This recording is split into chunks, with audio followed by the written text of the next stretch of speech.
Corona विषाणूचा होत असलेला फैलाव रोखण्यासाठी राज्य सरकार करीत असलेल्या उपाययोजना व त्याकरिता जनतेकडून आलेल्या सूचना आमदार रोहितदादांनी राज्याचे मुख्यमंत्री उद्धवजी ठाकरे, उपमुख्यमंत्री अजितजी पवार, आरोग्यमंत्री राजेशजी टोपे यांच्यापर्यंत पोहोचवल्या आहेत। या पत्रात पुढील मुद्द्यांचा समावेश करण्यात आला होता। सर्व सरकारी हॉस्पिटल व मेडिकल कॉलेजला संलग्न असलेल्या हॉस्पिटलमधील पेशंट खाजगी हॉस्पिटलमध्ये शिफ्ट करून त्याचा संपूर्ण खर्च सरकारने करावा आणि सरकारी हॉस्पिटल फक्त कोरोनाच्या पेशंटसाठी राखीव ठेवावेत। यामुळे कोरोनाचा संसर्ग वाढणार नाही आणि उपचारावर देखील लक्ष केंद्रित करणे शक्य होईल। उदाहरणार्थ पुण्यात ससून हॉस्पिटलला आपण फक्त कोरोनाच्या रुग्णांसाठी राखीव ठेवू शकलो तर 1200 पेक्षा अधिक खाटा आपल्याला उपलब्ध होतील आणि त्याची क्षमता देखील वाढवता येईल। तालुका पातळीवर रुग्णवाहिका कमी असल्यानं प्रत्येक तालुक्यात आणखी 2 ते 3 रुग्णवाहिकांची गरज आहे। अशा रुग्णवाहिका किंवा रुग्णवाहिका मिळत नसल्यास रुग्णवाहिकेच्या आकाराची वाहने भाड्याने घेण्याबाबत तालुका आरोग्य अधिकाऱ्यांना अधिकार द्यावेत आणि त्यासाठी आर्थिक तरतूद करावी लागेल। सध्या व्हेंटिलेटरची संख्या कमी आहे।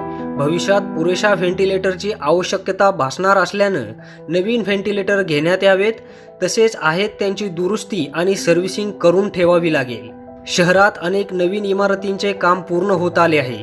त्याची माहिती घेऊन आवश्यकता भासल्यास या इमारती व सरकारी वसतिगृह ताब्यात घ्यावे लागतील। याबाबत आतापासूनच नियोजन देखील करावं लागेल। अनेकदा स्थानिक स्वराज्य संस्थांकडून आरोग्यासाठी राखीव असलेल्या निधीचा वापर योग्य प्रकारे होतोच असं नाही। त्यामुळे हा निधी फक्त कोरोनाच्या रुग्णावर आणि आनुषंगिक बाबींवरच खर्च करण्यात यावा, यावर निर्देश देणारं परिपत्रक तातडीने काढावं लागेल। कोणावरही उपाशी राहण्याची वेळ येऊ नये यासाठी शिवभोजन थाळींची संख्या वाढवून परगावचे विद्यार्थी, हातावर पोट असणारे आणि गरजू यांना ते प्राधान्याने उपलब्ध करून देण्यात यावे। पण त्यासोबतच शिवभोजन केंद्रावर गर्दी होणार नाही याची देखील दक्षता घेऊन तसं वेळापत्रक देखील आखावं लागणार आहे। सध्या मास्कचा तुटवडा भासत असल्यानं महिला बचत गटांकडून शास्त्रीय पद्धतीने कापडी मास्क बनवून घेऊन आवश्यक तिथे या मास्कचा पुरवठा करता येईल। यामुळे बचत गटांच्या महिलांनाही रोजगार मिळून त्या आर्थिकदृष्ट्या सक्षम होण्यास मदत होईल। सरकारी रुग्णालयात डॉक्टर, नर्स, पॅरामेडिकल स्टाफ अत्यंत कमी प्रमाणात आहे।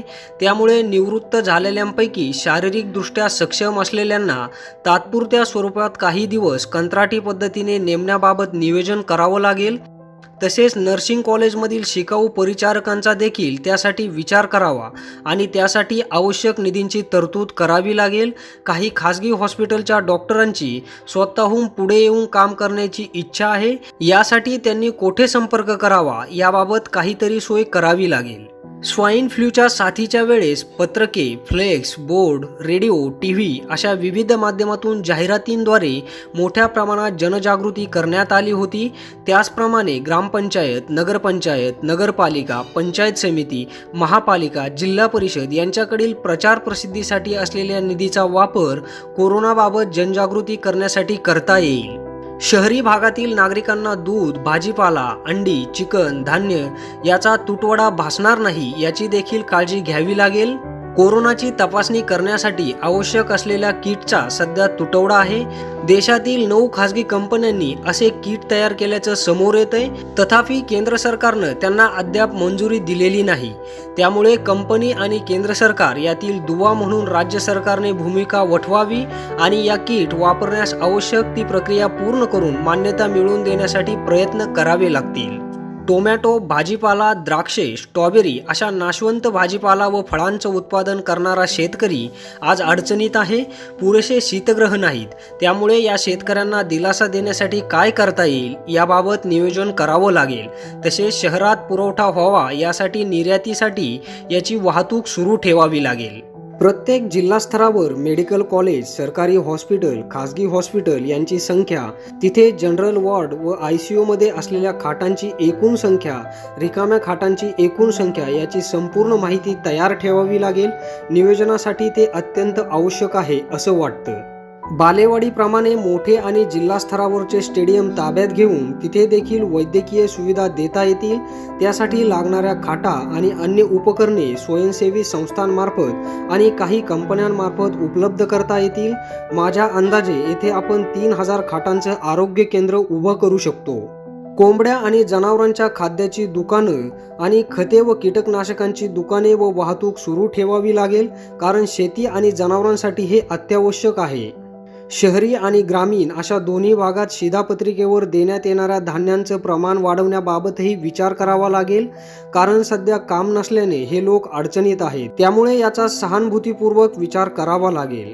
सध्या छोटे मोठे सर्वच व्यावसायिक अडचणीत आहेत, म्हणून त्यांच्या कर्जांचं पुनर्गठन करून हप्ता भरण्यासाठी थोडा अधिकचा वेळ देता येईल का, यासाठी केंद्र सरकार व रिझर्व्ह बँकेशी बोलता येईल का, हेही पाहावं लागेल. GST व राज्याचे वेगवेगळे कर भरण्यासाठी 1-2 महिन्याची मुदत देण्याबाबतही विचार व्हावा. प्रत्येक जिल्ह्यात किंवा मोठ्या तालुक्याच्या ठिकाणी असलेल्या प्रयोगशाळा शोधून तिथे कोरोनाची चाचणी करता येईल का, याचा विचार करून त्यानुसार अद्ययावतीकरण करावं लागेल. अनेक देशात विद्यार्थ्यांसह व्यावसायिक आणि नागरिक अडकले आहेत. त्यांना भारतात सुखरूप आणण्यासाठी तज्ज्ञांची समिती नेमता येईल का व समन्वयासाठी संपर्क क्रमांक देता येईल का, याबाबत देखील विचार करावा लागेल. शहरातून ग्रामीण भागात आलेल्या नागरिकांची नोंद करावी व ते आजारी असल्यास त्यांनी स्वतःहून डॉक्टरांना दाखवावं आणि काही दिवस वेगळं राहावं. हे सर्वांच्याच हिताचं असल्यानं याबाबत जागृती करावी लागेल. आशाताई, अंगणवाडी सेविका यांनाही मास्क वगैरे आवश्यक ती साधने पुरवावी लागतील. तसेच ग्रामीण भागात डॉक्टरांकडे पेशंटची संख्या वाढली आहे, त्यांनाही योग्य काळजी घेण्याबाबत मार्गदर्शन करावं लागेल. कोरोनाला सामोरं जाताना अनेक उद्योजकांचीही काही जबाबदारी घेण्याची तयारी आहे. याबाबत समन्वय ठेवण्यासाठी एखादी समिती नेमता येईल का, याबाबतही आपणास विचार करता येईल. या सर्व बाबी आपणास सुचवत असताना आपण अनुभवाने खूप मोठे आहात याची जाणीव आहे. त्यामुळे मी सुचवलेल्या अनेक बाबींपैकी काही बाबींवर आपण कामही करत असाल किंवा काही नियोजनाच्या पातळीवरही असतील, पण उर्वरित बाबींवर सखोल चर्चा करून आपण योग्य ती निर्णय घ्याल हीच अपेक्षा व्यक्त करतो. आपलाच रोहित दादा.